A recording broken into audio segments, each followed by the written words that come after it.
Այսօր Մարիկ Սամսոնյանի գործով դատական նիստին ենք, երբ հրապարակվեց քննչական կոմիտեի կողմից հրամցված հաղորդագրությունը այն մասին, որ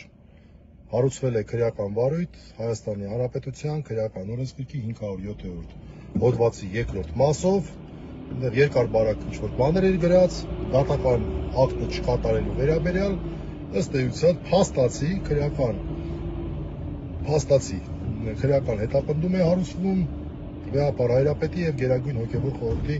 անդամների դեմ, չգիտեմ, որը որ կազմը մի հատ բացեք նայեք, ովքեր են Գերագույն հոգեվոր խորհրդի կազմում,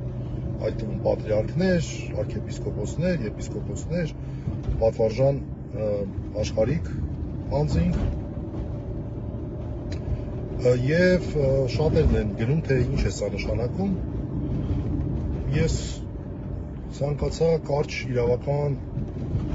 արձաբանումներ, նկատառումներ հայտնել սրա հետ կապված, բնականաբար ոչ պաշտոնական, բայց շատ կարևոր։ Ինչ է սա նշանակում։ Նախ սկսենք նրանից, թե ինչու է ամեն ինչը ի հայտ եկավ։ Փաստ առաջին, գործադիր իշխանությունը միջամտեց եկեղեցու գործերին, խախտեց սահմանադրության ֆունդամենտալ սկզբունքներից, հիմնարար սկզբունքներից մեկը եկեղեցու եւ պետության անջատ լինելու սկզբունքը, սկսեց որոշել, թե ով է կարգալույծ, ով կարգալույծ չի, եւ դա նաեւ ունենում էր փաստական, չասեմ իրավական, փաստական հետևանքներ։ Հովանավանքի օրինակը բոլորիս աչքի առջև է, Արագածոտնի թեմի Թալինի օրինակը բոլորիս աչքի առջև է, մնացածները չեմ ասում։ Երկրորդ, միաժամանակ բիրտ ռեպրեսիաներ սկսեցին կիրառվել հունիս ամսից սկսած հոգևորականների նկատմամբ, բարձրաստիճան հոգևորականների նկատմամբ, այս պահին 4 նվիրապետ անազատության մեջ է, վարութային աճպարարություններ են անընդհատ կատարվում, օրինակ այսօրվա դեպքը, որ մեր 5 իրավապաշտպաններից Արսեն Բաբայանը ներկայացրեց, մի դատավորի մակագրվում է Արշակ Սրբազանի կալանքի երկարացման միջնորդությունը, որը որ Մասիս Մելքոնյանը չէ, մեկ էլ պարզվում է, որ ծանրաբեռնվածության պատճառով դատավորը այս գործը վերամակագրման է հանձնել եւ մենք չգիտենք դեռ թե ով է լինելու դատավորը։ Այն որ ժամը 3-ին նշել էի, ժամը 3-ին վաղը նիստը չի կայանալու, որտեղ այս պահին չգիտենք ով է դատավորը։ Այսինքն բաներ, որ սովորաբար չի արվում։ Այսպես բան ես չեմ տեսել։ Վերամակագրումը ո՞րն է, ինչ ծանրաբեռնվածության մասին է խոսքը։ Ծանրաբեռնվածությունը չգիտեմ։ Այս ամեն ինչը բերեց նրան, որ ինչպես ցանկացած դասական սահմանադրական կարգի տապալման դեպքում, այդպես էլ այս դեպքում օրենսդիր, գործադիր եւ դատական իշխանությունների բաժանման սկզբունքը իջիկ դարձավ, շատ պատկերավոր ասած, իմ արտահայտությունը չի, բայց լավ արտահայտություն է, վարակվեց նաեւ այս նույն հակասահմանադրական վարակով